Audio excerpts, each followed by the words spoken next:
जहिड़ो भायम पाण खे तेड़ो आहियां आऊं, जहिड़ो भायम पाण खे तेड़ो आहियां आऊं, बाक़ी रहियो नाऊं सचू मूं साहिब जो।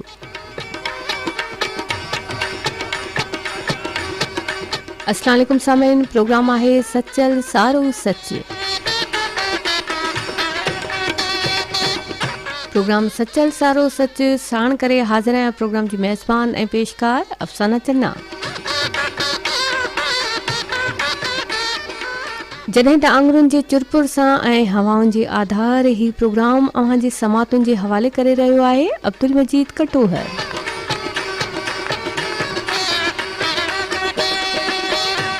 दुआउनि जा मींहं, मोहबतुनि जा ॾींहं ऐं ख़ुशियुनि जूं घड़ियूं अव्हां लाइ। अमीं जिते बि हुजो अलाह साईं जे अमान में हुजो, आमीन सुम आमीन। समीन अॼु जेकी सिलसिला हूंदा प्रोग्राम सचल सारो सच जी ज़ीनत, उन्हनि जी तरतीब ऐं तफ़सील अव्हां ताईं पहुचाईंदी हलां। सभ खां पहिरियां मकालनि ते मुश्तमिल सिलसिलो अव्हां जे समातुनि जे नज़र कंदासीं, मूं में तूं मौजूद। ऐं प्रोग्राम जे आख़िर में सचल साईं जे कलाम ते मुश्तमिल सिलसिलो अव्हां जे समातुनि जे नज़र कंदासीं, यार वेखो रंग लाया है।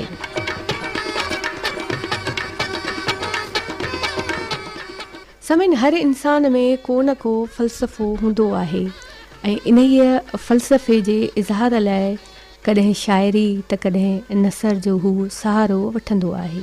साॻीअ तरह सचल सरमस्त बि पंहिंजे फ़िक्री सोच ऐं फ़लसफ़े जो इज़हार शाइरीअ जे ज़रिए करे थो। जॾहिं सचल साईं जी शाइरीअ जो गहराईअ सां जाइज़ो वठिजे थो त उन मां मालूम थिए थो त हज़रत सचल सरमस्त रहमतुल्लाह अलैह हमेशह पंहिंजे शाइरीअ जे करे अमुन ऐं भाईचारे जी ॻाल्हि कई आहे। इहो ई सबबु आहे जो सचल सरमस्त पंहिंजे शाइरीअ जे ज़रिए मोहबत ऐं रवादारीअ जो पैगाम आम कयो आहे। जी सामीन, हींअर मकालनि ते मुश्तमिल सिलसिलो अव्हां जे समातुनि जे नज़र कयूं था, मूं में तूं मौजूद।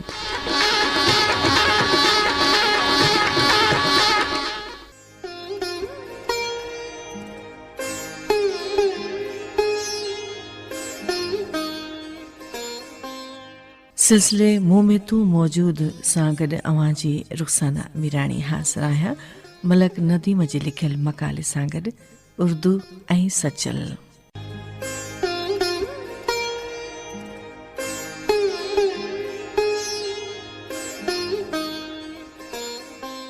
हिन धरतीअ ते पहिरियों सिंधी सचल हो जंहिं उर्दूअ जो बूटो रखियो।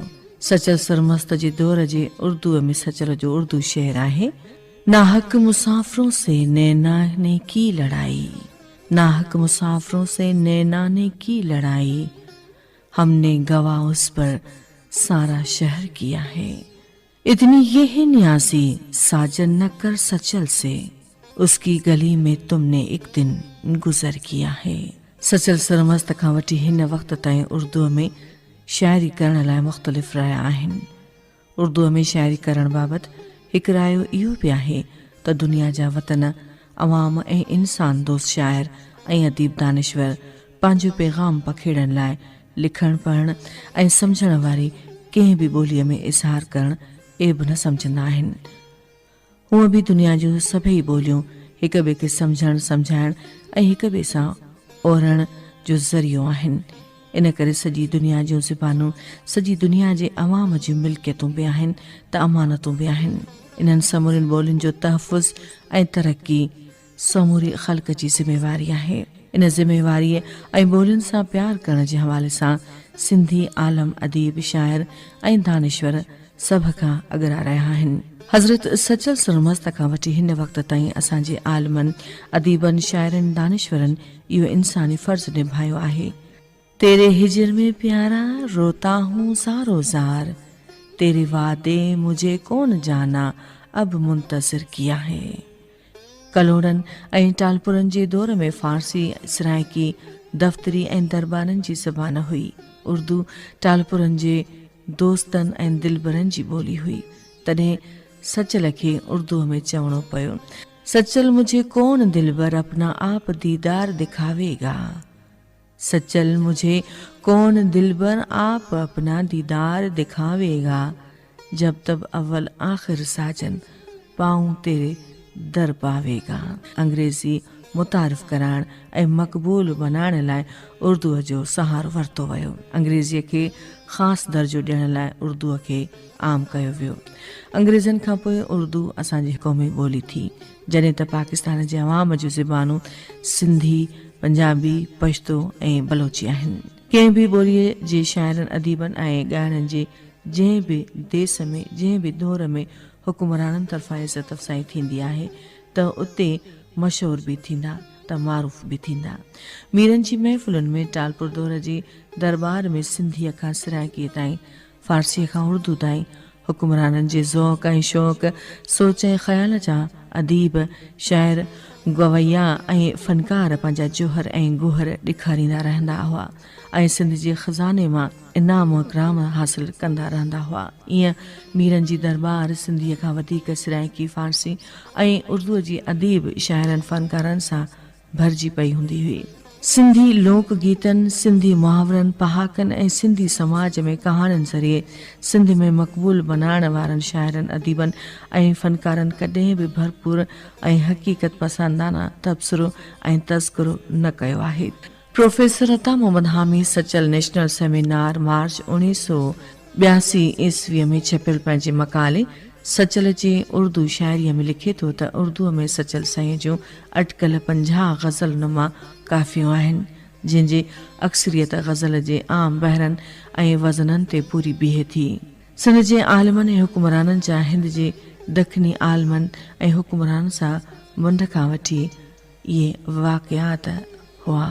इन करे सचल साईं जी उर्दू शाइरीअ लाइ प्रोफेसर अता मोहम्मद हामीअ जो चवणु आहे त सचल साईं जी उर्दू शाइरी उन्हनि ज़बाननि में आहे जंहिंखे आम इस्तिलाह में दखनी उर्दू सॾियो वेंदो आहे।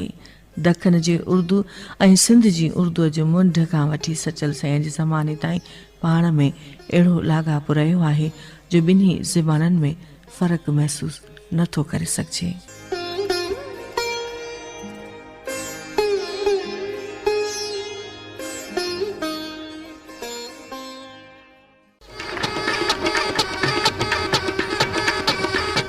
जी सामाइन, मकालनि ते मुश्तमिल सिलसिलो अवां ॿुधी रहिया हुआ, मूं में तूं मौजूद। ऐं हिन सिलसिले में अॼु असां सां गॾु हुई रुखसाना मीराणी।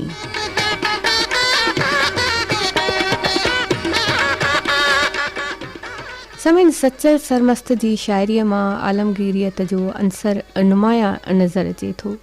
इहो ई सबबु आहे जो हज़रत सचल सरमस्त खे 7 ज़बाननि जो शाइर सॾियो वञे थो। उहो उन लाइ जो सचल वटि ॿियनि ज़बानुनि ऐं क़ौमुनि लाइ तमामु घणी इज़त, मुहबत ऐं एहतराम हो।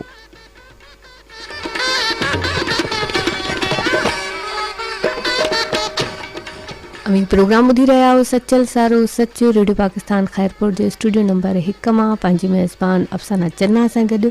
जॾहिं त अव्हां जी सुंदर समातुनि ताईं प्रोग्राम रसाइण लाइ फ़नी सहकार कंदड़ साथी आहे अब्दुल मजीद कटोहर। ऐं यकीनन हाणे अव्हां जी दिलि चाहींदी हूंदी सचल साईं जी ख़ूबसूरत शाइरी ॿुधण ते ऐं ख़ूबसूरत आवाज़ हिन प्रोग्राम में असीं शामिलु कंदा आहियूं। त पोइ सचल साईं जी ख़ूबसूरत शाइरी ॿुधूं था मुमताज़ लाशारीअ जे आवाज़ में। ऐं सिलसिलो आहे यार वेखो रंग लाया आहे।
समझी सुन लसाई रहती ते शल रहती ते शल रहती ते शल रहती ते तो समझी सुन लसाई रहती ते शल तो समझी सुन लसाई रहती ते शल रहती ते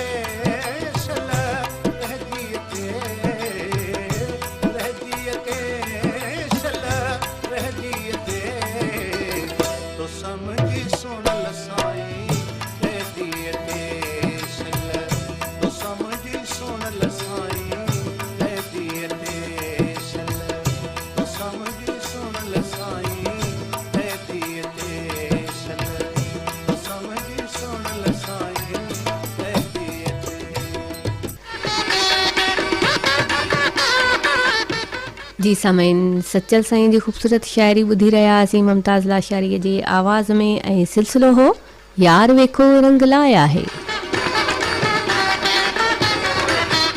ऐं इन ई ते प्रोग्राम सचल सारो सच रसियो पंहिंजी पुॼाणीअ ते। प्रोग्राम सचल सारो सच लाइ फ़नी सहकार कंदड़ साथी हो अब्दुल मजीद कटोहर। आऊं हुयसि प्रोग्राम जी मेज़बान ऐं पेशकार अफ़साना चन्ना। असांखे ॾियो इजाज़त, पंहिंजो ख़्यालु रखिजो, वरी मिलण ताईं सिक सलामत साथ सलामत।